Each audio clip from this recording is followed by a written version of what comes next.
चिंतनासाठी घेतलेला अभंग जगद्गुरु जगदवंदनीय वारकरी संप्रदायाच्या खळस्थानावर असलेले जगद्गुरु तुकोबराय यांचा 4 चरणाचा अभंग आज या ठिकाणी सेवेसाठी निवडलेला आहे। पहिल्या चरणात तुकोबराय सांगतात, बाप करी जोडी लेकराचे ओढी आपुले कुरवंडी वाळवणी। हा तुकोबरायांचा अभंग आहे, कोणी कवीची कविता नाही। तुकोबरायांच्या अभंग साहित्यातील हा सुंदर अभंग आहे। संतांना आईबाप सांगता येतात, संतांनी फक्त देवाचं चिंतन नाही केलं, देवाचाच गौरव नाही केला, संतांचाच गौरव नाही केला, तर संतांनी आई वडिलांचाही गौरव केला। ज्या तुकोबरायांनी आईची माती सांगितली, ज्या तुकोबरायांनी आईचा गौरव केला, त्याच तुकोबरायांनी त्याच संतांनी बापाचाही गौरव केला आणि बापाचंही महत्व सांगितलं। तुकोबराय या ठिकाणी म्हणतात, बाप करी जोडी लेकराची ओढी आपुले कुरवंडी वाळवणे। बाप शरीराचं जोड करतो, किती कष्ट किती कष्ट किती कष्ट, त्या कष्टाला परावल नाही। आपुले कुरवंडी शरीर त्याचं पाठ आणि पोट समान झालेलं आहे, आपुले कुरवंडी वाळवणे। एवढंच नाही, तुकोबराय म्हणतात, एकाएकी केला मिरासी साधनी कडिये वागवून भारखंड। धनवंत केला अचानक एकदम मालकच करून टाकला। आणि हे करत असताना कधी लेकराला कडेवर घेतोय तर कधी खांद्यावर घेतोय, कडिये वागवून भारखंडी। तुकोबराय तिसऱ्या चरणात सांगतात, लेवऊनी डोळा पाहे अलंकार। अरे जो दागिना मला मिळाला नाही, तो दागिना मला मिळाला नाही, किंवा सोन्याचा दागिना मला घालता आला नाही, माझ्या लेकरांना मिळाला, माझ्या लेकीला मी सोन्याचं दागिना घातलं, माझ्या लेकीचं रूप किती सौंदर्य खुलून दिसतंय, हे पाहून त्या बापाचे डोळे भरून येतात। लेवऊनी पाहे डोळा अलंकार ठेवा दावी थोर करून, हा ठेवा बापाने आपल्या लेकीसाठी ठेवलेला आहे। शेवटच्या चरणात तुकोबराय म्हणतात, तुका म्हणे नेंदी गाजवानी कासी उदार जीवासी आपुलिया। अहो किती उदारत्व आहे त्याचं हृदय इतकं उदार आहे, इतकं उदार आहे की आपला ठेवा सर्व लेकरांच्या हाती करतोय, सतत लेकरांच्याच जीवासाठी कष्ट करतोय। आणि म्हणूनच आज या ठिकाणी एका बापाचं पुण्य स्मरण, याच्यासाठी पांडुरंग परमात्म्याने बुद्धी दिली, म्हणून संतांच्या साहित्यातील तुकोबरायांचा बापाची महती सांगणारा हा अभंग या ठिकाणी घेतला।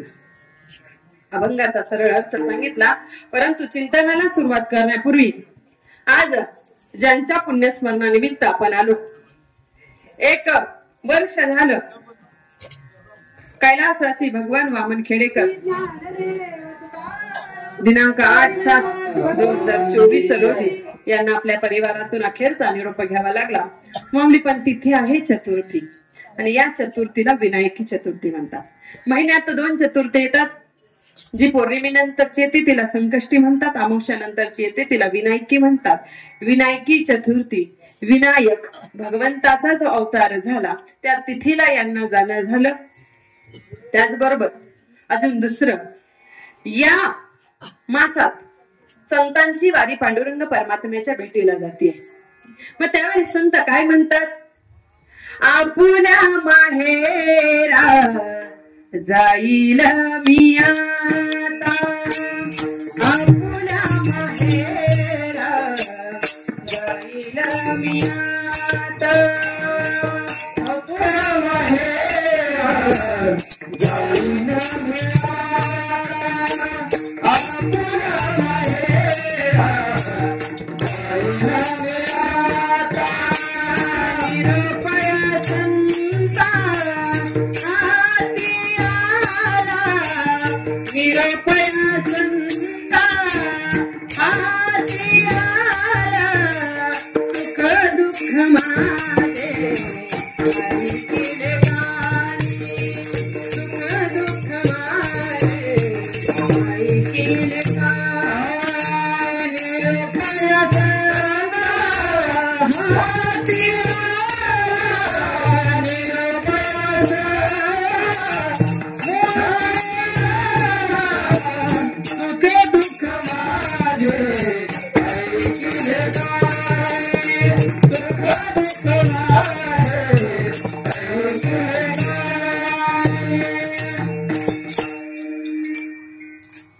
या ठिकाणी तुकोबराय काय म्हणतात, आपुल्या माहेरा जाईल मी आता. कुठं? माहेर. आता आत्ताच संतांचं माहेर कुठलं आहे आम्हा सर्व वारकऱ्यांचं, तर माझे माहेर पंढरी आहे विवरीच्या तिरी. हे आपण सकल संतांचं माहेरघर, वारकऱ्यांचं माहेरघर म्हणतो. परंतु जे संत निर्वाण प्रकरणातील ज्या माहेरघराचं वर्णन करतात ना, ते माहेर कोणतं आहे, ज्या ठिकाणावरून ते लेख सासरे नांदायला येते, जिथून आले ते तिचं माहेर. मग आम्ही वैकुंठवासी आलो याची कारणासी. वैकुंठाहून संत आले आणि पुन्हा वैकुंठाला म्हणजे आपल्या माहेराला, आपल्या आई वडिलांना भेटायला. आपले आई वडील दोन आहेत, ज्याला जन्म दिला, ज्यांनी आपल्याला जन्म दिला त्यांना आपण मातृपितृ म्हणतो, परंतु जन्माला घातलं तो भगवंत देखील आपला आई बाप आहे. आणि मग ह्या भगवंताकडे तुकोबराय गेले, आपल्या माहेरा जाईल मी आता. आणि तिथेच यांचा प्रवास सुरू झाला. कारण ज्या वेळेस संतांचा मेळा पंढरपूरला चाललाय, संतांचा मेळावा आपल्या माहेराला चाललाय, त्याच वेळेस या आत्म्याचा प्रवास आपल्या माहेराला चाललाय. म्हणजे कुठे? वैकुंठाला चाललेला आहे. म्हणून अगदी पवित्र तिथीला, पवित्र वेळेत आणि पवित्र दिवसात, या दिवसांना पवित्र म्हटलं जातं. कारण विठुरायाचा गजर, संत नामाची कीर्ती, संतांचा मेळा, पांडुरंग परमात्म्याला तीर्थयात्रा करत भेटायला जात आहेत. तिथं पायी तीर्थयात्रा आहे आणि इथे आत्म्याची यात्रा आहे. कुठपर्यंत? या मृत्यू लोकापासून वैकुंठापर्यंत. आणि मग आज खऱ्या अर्थाने आत्म्याचा प्रवास थांबणार आहे. आणि म्हणून आज या ठिकाणी या पित्याचा खऱ्या अर्थाने प्रथम पुण्य स्मरण, परंतु गेलेला दिवस अगदी पुण्य आहे. आणि त्यांच्या पाठीमागे त्यांचा असलेला परिवार, त्यांच्या पत्नी सुशीला भगवान खेडेकर, त्यांचा मुलगा वसंत भगवान खेडेकर, मुलगी अलका गोरख मेमाने, दोन सुना कविता वसंत खेडेकर, संध्या कैलास खेडेकर, त्यांचे बंधू ज्ञानदेव वामन खेडेकर आणि पोपट वामन खेडेकर. दुःखात अंत करणारे त्यांचा असा हा परिवार आहे. माऊली, माणूस प्रत्येक जीवाला आल्यानंतर जावंच लागणार आहे. माऊली सांगतात, उपजे ते नाशे, नाशिले ते पुनरुपी दिसे, हे घटिका यंत्र जैसे परिभ्रमे गा. जे जन्माला आहे ना त्याचा नाश होणार आहे, त्याचा नाश होणार आहे. मग हे शरीर आपलं आहे का? या शरीराला आपण माझं माझं म्हणतो ना, हे शरीर आपलं नाही. नामदेवराय सांगतात, हे शरीर कोणाचं आहे? शरीर काचे बातुके, तुम्ही नेना काही तुके, तुम्ही नेना काही तुके. शरीर कोणाचं आहे? काळाचं खाद्य आहे. शरीर काळाचे भातुके, शरीर काळाचं खाद्य आहे. मग तुम्ही कशाला गर्व करता? गर्व करूच नका, शरीरावरही करू नका आणि धनावरही करू नका. कारण हा देहही आपला नाही आणि हे धनही आपलं नाही. देह हे काळाचे, धन कुबेराचे, येथे मानुष्याचे काय आहे? देह हे काळाचे, धन कुबेराचे. देह कोणाचा आहे? काळाचं खाद्य आहे. घडी घडी काळ वाट याची पाहे, अजून किती आहे अवकाश. काय वाट बघत बसलेला आहे. जन्म झाला ना देवा, जन्म झाला बाळा, वाट पाहे काळा. बाळाचा जन्म झाला की काळाची त्याची वाट पाहायची सुरुवात होते. म्हणून जन्माला आलेल्या प्रत्येकाला जावंच लागणार आहे. परंतु माणूस किती दिवस जगला, कसा जगला, याच्यापेक्षा तो कसा गेला याला महत्व आहे. कसा गेला आणि उत्तम तिथीला जाणं खऱ्या अर्थाने जीवनाचं सार्थक होणं. म्हणून तर तुकोबाराय म्हणतात, याजसाठी केला याजसाठी केला याजसाठी केला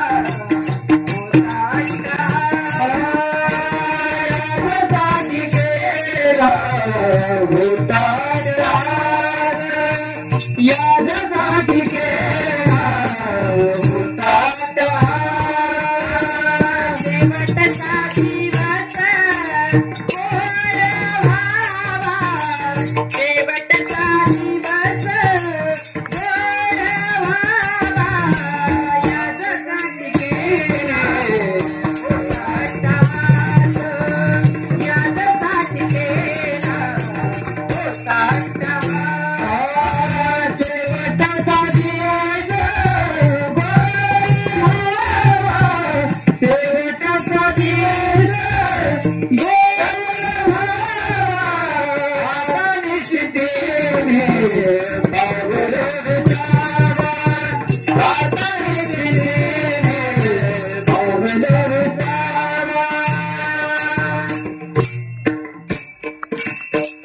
तुकोबाराय म्हणतात, मी जीवनात याच्यासाठीच अट्टहास केला. काय तुकोबारायांनी काय अट्टहास केला? अगदी 13व्या वर्षी तुकोबारायांचं लग्न झालं. संसाराची जबाबदारी, वडिलोपार्जित असणाऱ्या सावकारकीची जबाबदारी. तुकोबाराय स्वतः म्हणतात, आम्ही दरिद्री आहोत, गरीब आहोत. परंतु तुकोबाराय तसे नव्हते. सावकारकीच्या घराण्यात तुकोबारायांचा जन्म झाला. अगदी कमी वयात सर्व जबाबदारी तुकोबारायांवर पडली. परंतु काळाने घात घातला. सर्व सुंदर चालू असताना थोरले बंधू सावजी निवृत्ती मार्गाने निघून गेले. कान्होबा लहान होते आणि तुकोबारायांचे वडील ओल्होबा यांना त्यांच्यातून जावं लागलं. काही दिवसांनी आई कनकाही त्यांना सोडून गेली आणि मग तुकोबारायांवर दुःखाचा डोंगर कोसळला. आणि तुकोबाराय म्हणतात, तुका म्हणे काही तुका म्हणे काही किती म्हणो बाप आणि आई किती म्हणो बाप आणि आई. हे देवा, मी कोणाला बाप म्हणू आणि कोणाला आई म्हणू? म्हणून हे संत आईची वडिलांची कीर्ती समाजाला देवाची महती सांगतात, परंतु आई वडिलांचं अस्तित्व सांगतात. ज्यांना वाटतं ना माझा बाप खूप कडक आहे, सतत टोकतच असतो, सतत शिस्तच लावत असतो, अरे परंतु जर बापाने जीवनाला शिस्त लावला नाही तर आज जीवन कधीच घडणार नाही. आपण शेतकरी आहोत. पाटाचं पाणी जर पाटाने सरळ जाऊ दिलं, पाठ काढला तर ते पाणी सरळ जातं. पण जर आपण मोटार चालू केली आणि पाणी जर सोडून दिलं, अस्ता व्यस्त इकडं तिकडं फिरतं, त्याला त्याचा मार्ग मिळत नाही. म्हणून जीवनाचा मार्ग दाखवणारा बाप आहे. जीवनाचा वाटेने चालतोय आपण चालतो, रस्ता चालत नाही. रस्ता चालत नाही, आपण चालतो. रस्ता चुकला की आपला नाश होतो किंवा आपला वेळ वायाला जातो, आपलं जीवन आपला वेळ व्यर्थ जातो. तसा या जीवनाचा जगण्याचा रस्ता चुकला, जगण्याचा मार्ग चुकला तर आपला वेळही वायाला जातो आणि जीवनही नष्ट होतं. आणि मग या दिनरूपी देहाला किंवा या देहाला मार्ग दाखवणारा बाप आहे. वळण लावणारा, जसं पाण्याला वळण लावणारा शेतकरी आहे ना, तसा या देहाला वळण लावणारा माझा बाप आहे आणि देहाला घडवणारा देखील बाप आहे.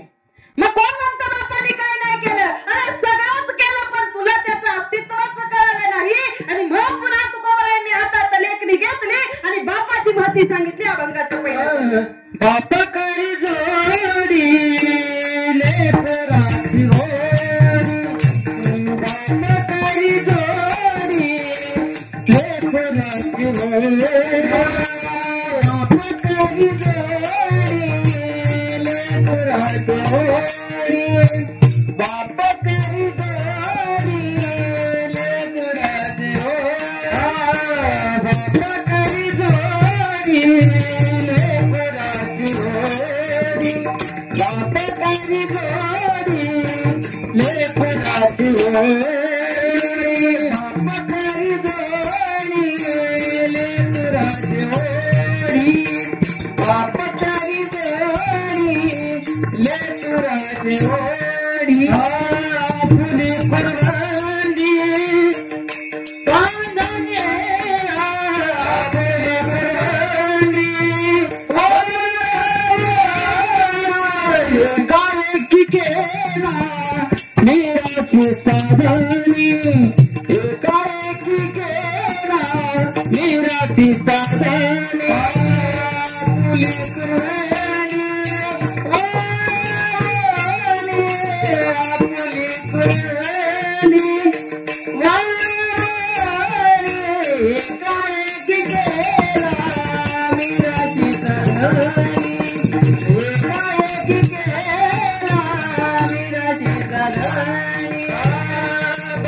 जोडी लेकराची उडी. तुकोबारा पहिल्या चरणात काय सांगतात? बाप सांगतात. बाप कोण म्हणतं संतांनी बाप नाही लिहिला?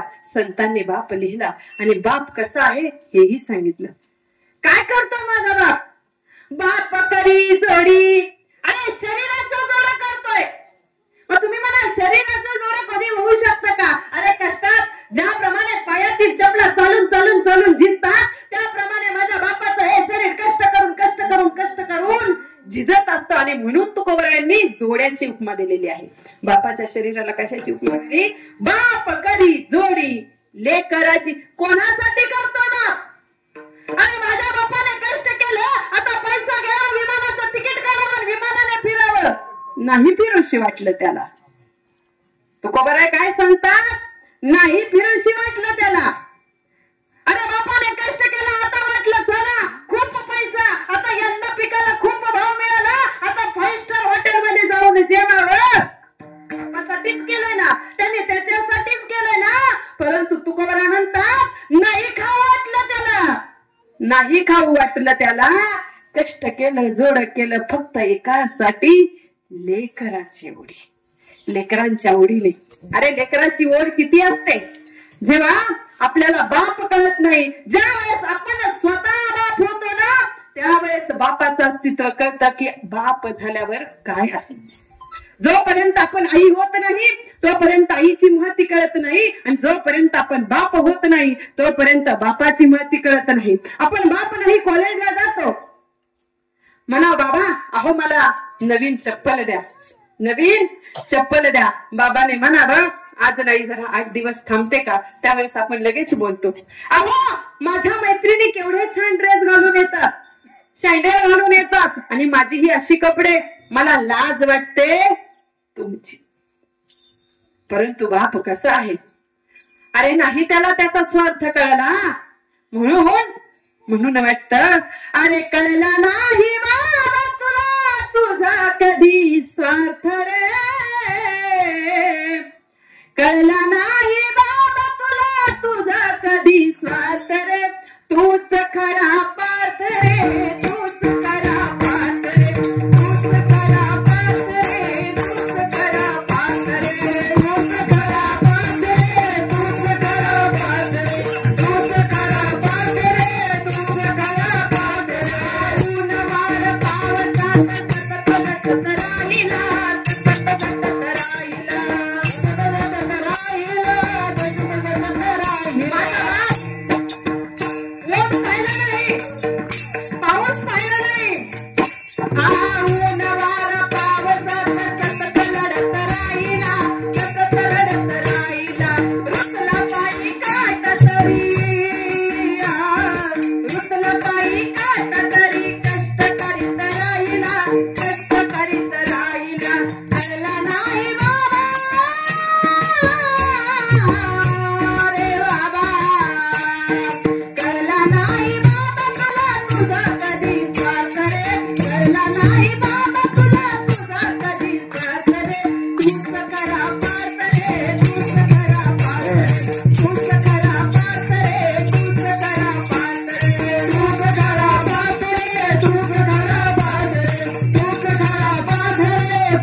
भाकरी खाऊन मिटविले भुकेला, मिटविले भुकेला.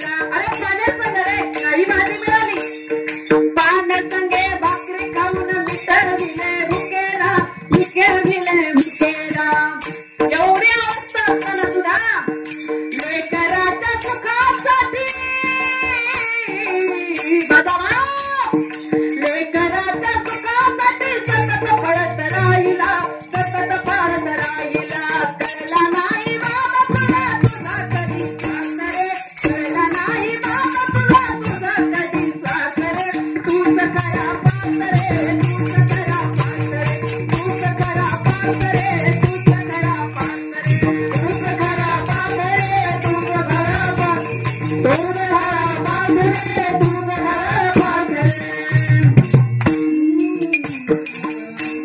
बापाला कधीच स्वार्थ कळत नाही. बाप माझा कधीच स्वार्थी नाही, कधीच स्वार्थी नाही. तुकोबाराय पुढे त्याचं वर्णन करतात. बाप स्वार्थी नाही म्हणून बाप कोण आहे? पार्थ आहे. पार्थ. पार्थ कोणाला म्हटलं? अर्जुनाला. अर्जुनाला अरे धर्माच्या रक्षणासाठी हा लढत राहिला आणि माझा बाप लेकरांच्या रक्षणासाठी रडत राहिला. मग त्या ठिकाणी समाजाचा विचार करून लेकांना घडवला. अरे जीवनात संघर्ष करायला शिकवणारा बाप आहे, जीवनात शिस्त शिकवणारा बाप आहे आणि जीवनात वळण लावणारा संस्कार देणारा देखील बाप आहे. संघर्ष. तुम्ही म्हणाल माझ्या बापाला मी पैसे मागितले मला दिले नाही, मला माझ्या मित्रांबरोबर हॉटेलला जायचं होतं, परंतु तेव्हा बाप काय म्हणतो? एवढं काम कर मग मी तुला पैसे देतो. वाईट वाटतं आपल्याला, त्यावेळेस वाईट वाटतं. माझा बाप माझ्याकडूनच पैशासाठी काम करायला लावतो, परंतु तो काम करायला नाही लावत, संघर्ष करायला शिकवतो. आणि जीवनात एवढ्या पैशासाठी किती संघर्ष करावा लागतो हा बाप त्यावेळेस शिकवतो. घरात लाईट चालून राहिली, बापाने वरडावं, त्यावेळेस राग येतो. काय यांची किटकिट. ताटात अन्न शिल्लक राहिलं, बापाने ओरडावं, अरे बाबा कमवायची अक्कल नाही, असं वाया लागवणं नको. त्यावेळेस वाईट वाटतं, राग येतो, काय यांची किटकिट. फॅन चालू राहिला, बापाने म्हणावं फॅन बंद कर, त्यावेळेस आपल्याला वाटतं काय यांची किटकिट. दारात चप्पल काढली, बापाने तड दिशेने चटकन म्हणाव, अरे तुला त्या चपलीने थाने, चप्पल बाजूला काढ. त्यावेळेस राग येतो, काय यांची किटकिट. परंतु किटकिट नाही, बाप आपल्याला शिस्त लावत असतो. बाप शिस्त लावत असतो आणि बाप संस्कार लावतो. बाप संस्कार करायला शिकवतो. अरे किती संस्कार, अरे किती संस्कार. तुम्ही म्हणाल संघर्ष. छत्रपती शिवाजी राजे आहेत, दिल्लीला जायचं आहे, आग्र्याला जायचंय, औरंगजेबाच्या भेटीला. राजे आहेत, सर्व ज्ञात आहेत, ज्ञानवंत आहेत, कीर्तिवंत आहेत, श्रेष्ठ आहे, शूर आहे, वीर आहे. एवढं सगळं असताना एवढ्याशा संभाजी राजांना आपल्या बरोबर घेऊन जातात. आपण आपल्या समोरच्याशी बोलत नसलं तरी तिथे आपलं लेकरू पटवत नाही. का? कारण आपल्याला भीती वाटते, बाबा त्याने कोणी बोललं तर. इथं तर शत्रू आहे, शत्रू. शत्रूच्या गोट्यात संभाजी राजांना नेतात छत्रपती शिवाजी राजे. कशासाठी? संघर्ष शिकवतात. संघर्ष. राजे त्यावेळेस संघर्ष. यांच्यात राहून आपल्याला जिंकायचंय, यांच्यात आपल्याला सामना करून आपल्याला जिंकायचंय, आपल्या समाजाची सेवा करायचंय. संघर्ष हा बाप शिकवतो. म्हणूनच तुकोबाराय म्हणतात, बाप करी जोडी लेकराची ओढी. किती ओढ, किती ओढ. ज्या वेळेस एखाद्या वेळेस कॉलेजला जावं आणि कोणी म्हणावं, अगं तुझा बाप पाहिला, मग काय होत? त्यावेळेस कोणीतरी म्हणत, अगं तुझ्या बापाची काय अवस्था. त्यावेळेस कविता म्हणूशी वाटते, अगं कधी सूट नाही घातला माझ्या बापानं, कधी सूट नाही घातला, कधी बूट नाही घातला. कोणी म्हणलं अगं तुझ्या बापाचा पायजामा फाटला, कोणी म्हणलं अगं तुझ्या बापाचा बनेल फाटला. तेव्हा मी म्हंटल, अगं माझा बाप कधीच नाही नटला, कारण तो सतत शेतात नांगराशीच झटला. आणि तेव्हा कुठे जाऊन हा देह घडला, तेव्हा कुठे जाऊन हा देह घडला. माझा बाप कधीच नाही नटला. त्यावेळेस मी त्यांना म्हंटल, अगं कोणी एक दिवस धावलं त्याचं कौतुक, कोणी एक दिवस धावलं त्याचं कौतुक, कोणी एक झाड लावलं त्याचं कौतुक, कोणी एक झाड लावलं त्याचं कौतुक, कोणी काही दिवस उपाशी राहिलं त्याचं कौतुक, कोणी काही दिवस उपाशी राहिलं त्याचं कौतुक, कोणी पावसात भिजलं त्याचंही कौतुक, कोणी पावसात भिजलं त्याचंही कौतुक, समाजात नको त्याचं खूपच कौतुक, पण एकदा तरी कळलं माझ्या त्या बापाचं कौतुक, तो रोजच बोलतो, रोजच उपाशी राहतो, रोजच भिजतो आणि रोजच कष्ट करत राहतो. अरे नाही माझा बाप नटला म्हणूनच हा देह घडला, म्हणूनच हा देह घडला, म्हणून बापाची किंमत जोपर्यंत आपला बाप आहे ना तोपर्यंत कळत नाही आणि बाप गेल्यानंतर कळते. आपल्याला वाटतं मी शिकून खूप मोठा झालो, खूप शिकलो, मी ज्ञानी आहे, मी खूप अभ्यास केला म्हणून मला ही डिग्री मिळाली. अरे परंतु त्या शाळेपर्यंत पोचायला तुझ्या बापाने पायाच्या वाहना जिजवल्या, कधी चप्पल तुटली तर परत सांभारा करून सांधून आणून आणून आणून तीच घातली. त्याला नाही वाटलं का चप्पल, परंतु त्याला परत पुढचा विचार, आता माझ्या लेकराची शाळेची फी भरायची, माझ्या लेकीचं चांगलं लग्न करायचंय. नाही त्या बापाला कधी वाटलं, कारण तो बाप आहे आणि आपण त्यालाच दोष देतो. परंतु तुकोबाराय म्हणतात, अरे तू तुझ्या ज्ञानाने नाही, तुझ्या ज्ञानाने नाही, तुझ्या कर्तृत्वाने झाला असशील, परंतु खऱ्या अर्थाने त्या बापामुळे तू धनवंत झाला. अभंगाचं दुसरं चरण. केला मी राशीचा धनी, एकाएकी केला मी राशीचा धनी, एकाएकी केला मी राशीचा धनी, एकाएकी केला मी राशीचा धनी, एकाएकी केला मी राशीचा धनी, एकाएकी केला मी राशीचा धनी, एकाएकी केला मी राशीचा धनी, एकाएकी केला मी राशीचा धनी. वागवणी दार खाली करी वागवणी दार खाली, एकाएकी केला मी राशीचा धनी, एकाएकी केला मी राशीचा धनी.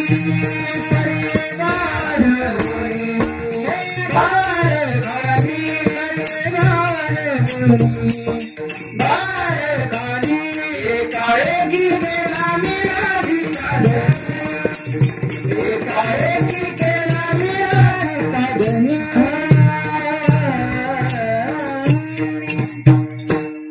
तुकोबाराय सांगतात, बाबा रे तुला वाटत असेल तू तुझ्यामुळे मोठा झाला, तुझ्यामुळे तुझं नाव आहे, परंतु नाही रे.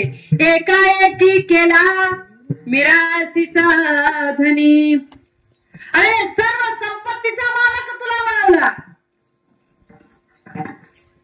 जगात नोकर बनवणारे अनेक आहेत, नोकर बनवणारे अनेक आहेत, परंतु मालक बनवणारा फक्त बापच आहे. तुकोबाराय सांगतात, मालक बनवणारा फक्त बापच आहे. कुठे जा चाकरी करावीच लागते, चाकरी करावीच लागते. किती कष्ट केलं तरी, किती चाकरी केली तरी कोणी आपल्याला मालक बनवत नाही. परंतु माझ्या बापाच्या शेतात चाकरी केली, कष्ट केलं आणि नाही केलं तरी तो मालक बनवतो. एकाएकी केला मिरासीचा धनी, या सर्व संपत्तीचा मालक तो बनवतो. एकदम अचानक अचानक. अरे संत सुद्धा बापाला धन्यता देतात. तुकोबाराय म्हणतात, मी भक्ती करतोय, पांडुरंगाची भक्ती करतोय, पांडुरंगाची वारी करतोय, भगवंता तुझं नामचिंतन करतोय, हे माझं नाहीये, हे माझं नाहीये. हे संस्कार कोणाचे आहे?